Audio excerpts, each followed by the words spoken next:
Я чуў тваіх вуснаў палаючы жар, ён дашчэнту спаліў адзіноту маю.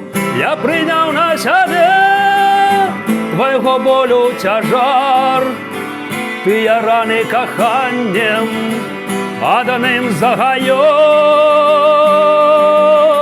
Голас сэрца твайго я пачуў уначы, колькі занічак упала тады нам у рог. Мы былі нібы птушкі зямлі на плячы, як жа слёзы твае я убачыць не змог.